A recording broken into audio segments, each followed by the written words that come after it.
नमस्कार दोस्तों, स्वागत है आप सभी का हिंदी स्टडी में। दोस्तों, आप मेरे चैनल पर पहली बार आए हैं तो चैनल को सब्सक्राइब कर लेना।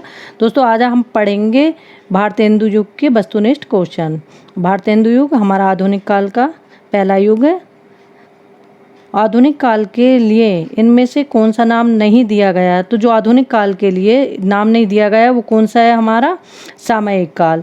आधुनिक काल को जो नाम दिए गए हैं वो देख लेते हैं। जैसे वर्तमान काल, तो वर्तमान काल किन्होंने दिया है? मिस्र बंधुओं ने।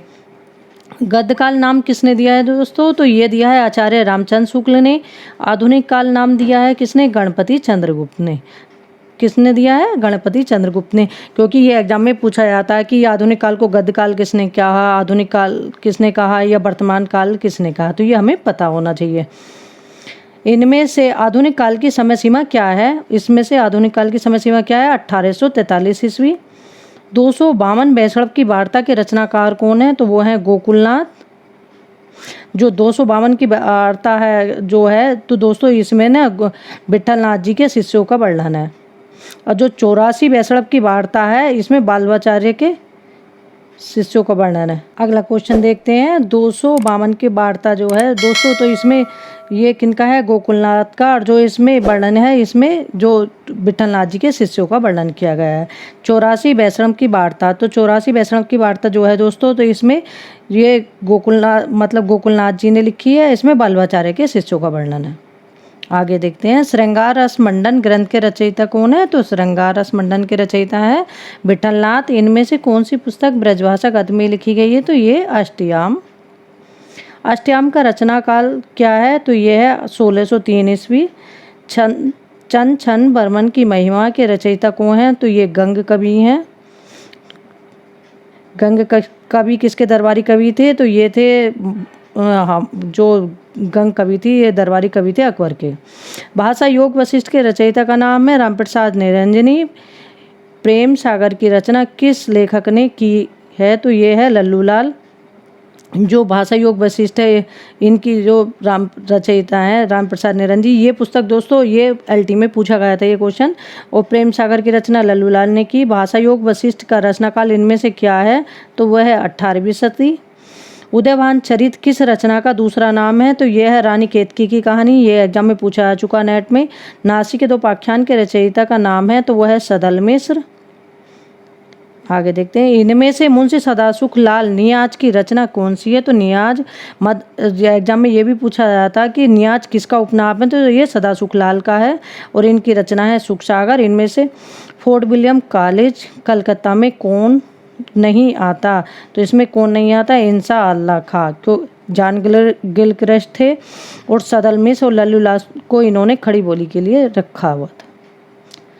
इनमें से कौन सी रचना लल्लूलाल की नहीं है? तो कौन सी रचना लल्लूलाल की नहीं है?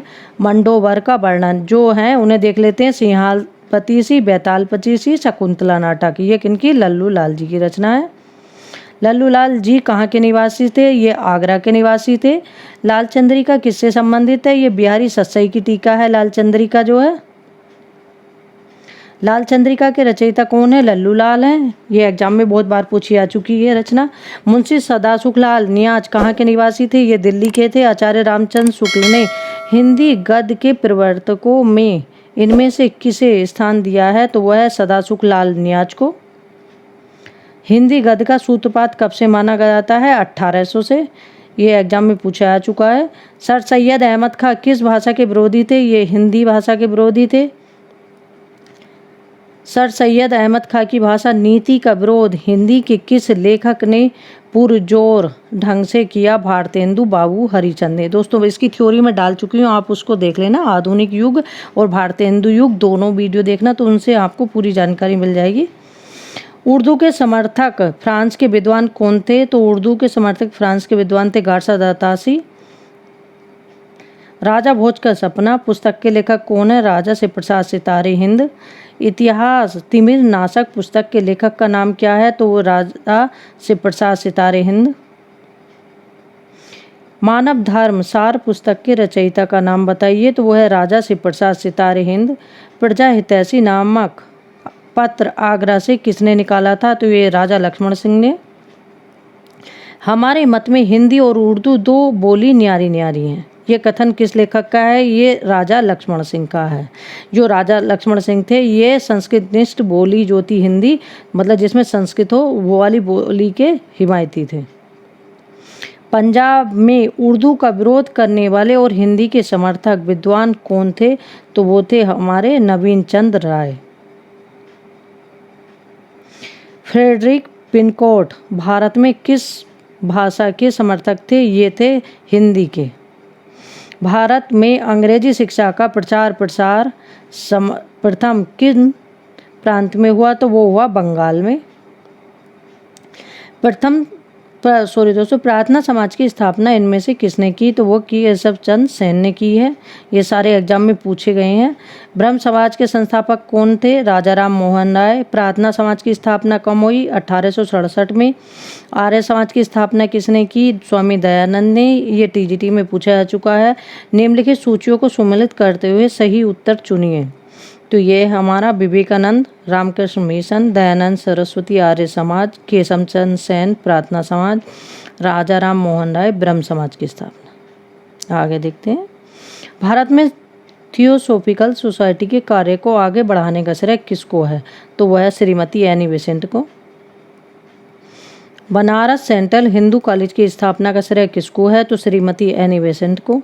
आधुनिक काल का जनक किस लेखक को कहा जाता है? तो भारतेंदु बाबू हरिचंद को।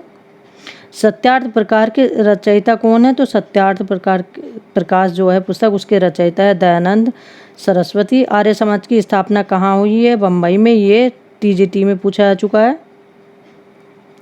हिंदी प्रचार में इनमें से किस संस्था का योगदान सर्वाधिक रहा? तो वो आर्य समाज का। ये आर्य समाज जो है ये सारे जो थे आर्य समाज, रामकृष्ण मिशन, परम प्रार्थना समाज, इन सब ने ना हिंदी के विकास में महत्वपूर्ण भूमिका निभाई है। भारतेंदु युग की समय सीमा इनमें से क्या है? तो वह 1857 से 1900। सारे युगों की समय सीमा हमें पता होनी चाहिए, छायावाद युग, प्रगतिवादी युग, क्योंकि ये इनकी समय सीमा एग्जाम में पूछी जाती है। महावीर प्रसाद द्विवेदी ने सरस्वती पत्रिका का संपादन भार कब से संभाला? तो जो महावीर प्रसाद द्विवेदी थे इन्होंने 1903 से 1920 तक इस सरस्वती पत्रिका के संपादक रहे।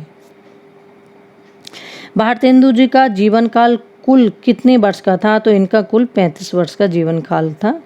इनमें से पंडिताउपन किस लेखक की भाषा में शुक्ल जी ने माना है? तो वो है सदासुख लाल की भाषा में। ये भी एग्जाम में पूछा जा चुका है। हिंदी साहित्य को नवीन विषयों की ओर प्रवृत्त करने का श्रेय किस लेखक को दिया गया है? तो वो है हमारे भारतेंदु। चूरन साहब लोग जो खाता सारा देश हजम कर जाता, यह पंक्ति किस कवि की है? ये भारतेंदु हरिचंद की है। इनमें से भारतेंदु मंडल का लेखक कौन है? तो वह है बद्रीनारायण चौधरी। इनका उपनाम है प्रेमघन। इनमें से कौन भारतेंदु मंडल का लेखक नहीं है? तो ये है हमारे गुलाब राय नहीं है जो भारतेंदु मंडल के लेखक हैं। बालकृष्ण भट्ट, प्रताप नारायण मिश्र और ठाकुर जगमोहन सिंह। दोस्तों भारतेंदु मंडल के लेखक हमें पता होने चाहिए क्योंकि ये एग्जाम में जैसे ये दे रखे हैं इस तरह से ही क्वेश्चन आया हुआ है ये, और एग्जाम में आता है तो इसमें हम कंफ्यूज हो जाते हैं। ठीक है। भारतेंदु जी ने किस नाटक में अभिनय किया था? तो वह जानकी मंगल नाटक में। जानकी मंगल नाटक में इन्होंने खुद अभिनय किया था जो भारतेंदु जी थे। इनमें से किस लेखक ने नाटकों में अभिनय करने के लिए अपने पिताजी से मूंछ मुड़वा लेने की आज्ञा मांगी थी? ये थे प्रताप नारायण मिश्र। ये एग्जाम में पूछा जा चुका है ये भी क्वेश्चन। नूतन ब्रह्मचारी नामक उपन्यास के लेखक कौन है? तो ये हैं बालकृष्ण भट्ट। आचार्य रामचंद्र शुक्ल ने हिंदी का पहला उपन्यास इनमें से किसे माना है? तो उन्होंने माना है परीक्षा गुरु को।